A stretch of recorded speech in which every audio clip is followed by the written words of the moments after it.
Technical View Pound-Sterling 5 Mei 2021 jam 16.00 waktu sebagian barat, high 1.3913 dan low 1.3875, sementara running price 1.3877, dan kita diwarnai kembali dengan pola penurunan. Tapi ya ada hal yang cukup bagus, yaitu kemarin terkait dengan penurunan atau tekanan ya lebih tepatnya sampai zona 1.3837 tapi berhasil kembali ke 1.3887 ya, kurang lebih yang kita lihat kali ini pun hampir relatif sama, walaupun sebetulnya kalau kita lihat dari pola candlenya ini agak mengkhawatirkan ya. Jadi kita akan juga menyesuaikan apakah nantinya kita harus berstrategi atau merubah strategi atau memang tetap di posisi yang awal. Persis dengan apa yang terjadi kemarin, saya rasa kita akan mendapatkan pola yang sama. Jadi kurang lebih patokannya adalah candle kemarin. Ini adalah area terendahnya 1.3837. So kita tandai saja 1.3837 tersebut sebagai zona yang dilarang.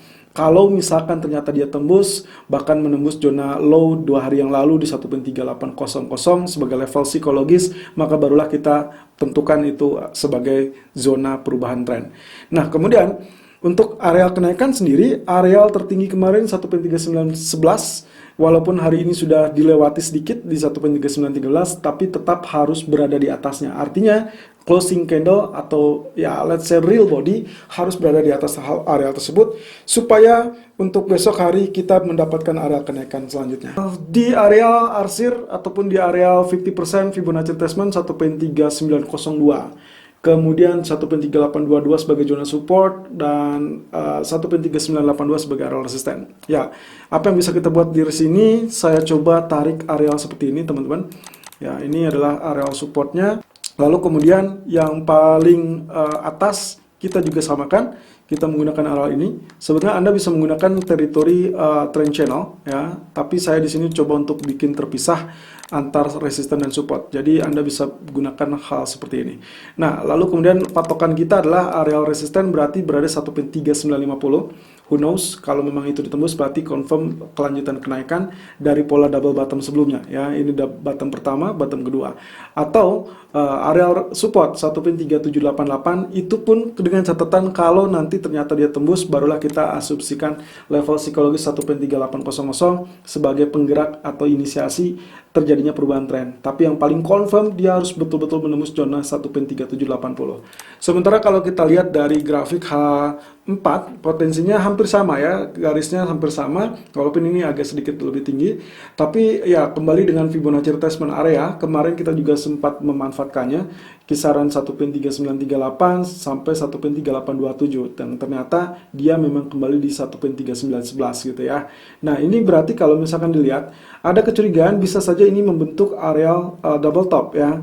Walaupun areanya tidak sama, dan ini berarti area neckline-nya akan berada di zona kisaran 1.3837 sampai 1.3852. Nah, berarti target kita untuk melakukan buy on dip kisaran 1.3845 ataupun 1.3860 sebetulnya berdasarkan area yang kemarin tercipta lalu kemudian pantulan. Ya, jadi hari ini saya tetap melakukan buy on dip di kisaran 1.3845 ataupun 1.3860 dengan target pertama 1.3900 dan target kedua adalah 1.3945. Sementara untuk stop loss Anda bisa gunakan di 1.3790. Untuk TP yang kedua saya sengaja berada di 1.3945 atau 45 poin dari level TP pertama karena saya asumsikan level ini agak mengalami kesulitan ya di 1.3938 ya. Tapi tidak apa-apa, saya asumsikan kalaupun dia break mungkin dia membutuhkan waktu lebih panjang. Jadi kemungkinan hanya kurang lebih extendnya sampai 1.3950. Itu berupa antisipasi saja. Jadi untuk switch strategi, kalau misalkan dia tembus 1.3800, Anda bisa follow sell di kisaran 1.3780-an. Dan tentunya SL dan TP harus disesuaikan dengan kondisi market yang terjadi. Selalu gunakan stop loss dan risk management sesuai dengan equity dan strategi trading Anda. Irfan untuk Agrodana. Technical View Euro USD 5 Mei 2021 jam 16:18 waktu Indonesia bagian barat, high 1.2025 dan low 1.1985, sementara running price 1.1994. Oke, ini kita lihat ya potensi pergerakannya.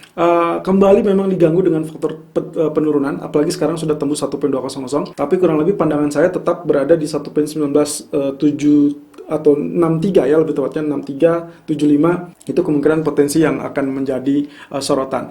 Jadi kalau misalkan dia sampai tembus ya zona support ini, maka kemungkinan dia akan terjadi penurunan. Tapi juga MA200 di 1.1940 akan menjaga hal tersebut. Jadi memang ini dilematis ya. Kalau Anda melakukan perubahan strategi di area ini, yang dikhawatirkan adalah dia tidak terlampau kuat untuk melalui tekanan. Walaupun di sore hari ini banyak data dari zona Eropa yang menunjukkan hasil yang tidak memuaskan, jadi itulah sebabnya dia mengalami penurunan. Tapi hopefully nanti malam kita akan lihat potensi pergerakannya, apakah dia bisa mengalami penurunan lebih lanjut atau tidak ya. Dengan demikian area resisten pun saya rasa tetap akan menjadi acuan kita adalah 1.2058. Selama zona tersebut tidak ditembus, maka ya akan sangat layak memang dia mengalami penurunan. Jadi kalaupun dia baru tertahan di 1.2025, kita masih punya waktu yang cukup panjang sampai sore atau bahkan malam hari. Dan asumsi yang kemarin saya sebutkan ya, bahwa ini adalah tren kenaikan, ini adalah pullback-nya, kemudian maka di sini akan terjadi pantulannya.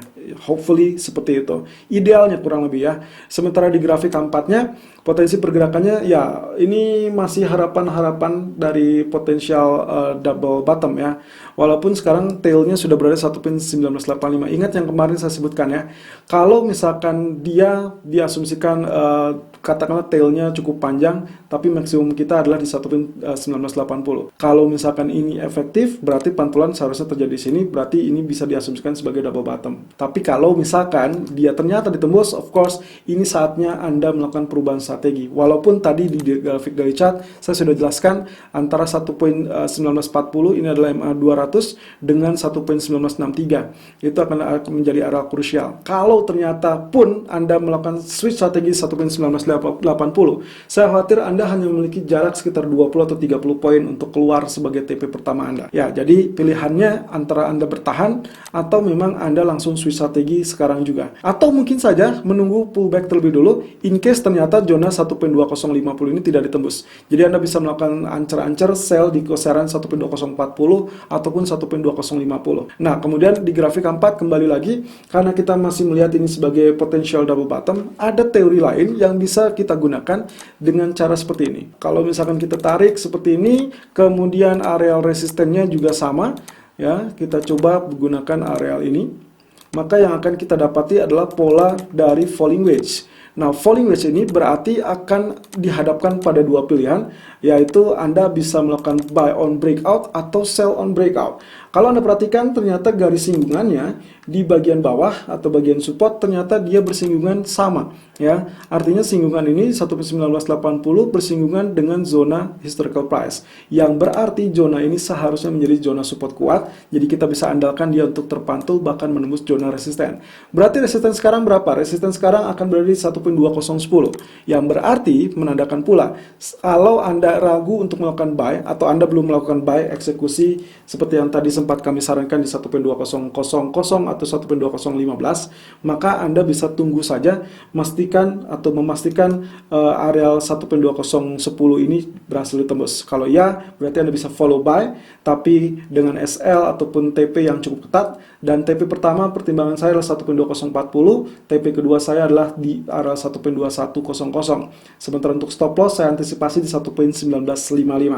Dan of course untuk switch posisi sell, tadi yang saya sudah sempat sampaikan, pertimbangannya adalah Anda bisa switch sell kalau tembus 1.1980 dengan pertimbangan hati-hati kemungkinan penurunan agak sedikit mentok atau tertahan di kisaran 1.1940 ataupun 1.1963. Selalu gunakan stop loss dan manajemen sesuai dengan equity dan strategi trading Anda. Irfan untuk Agrodana.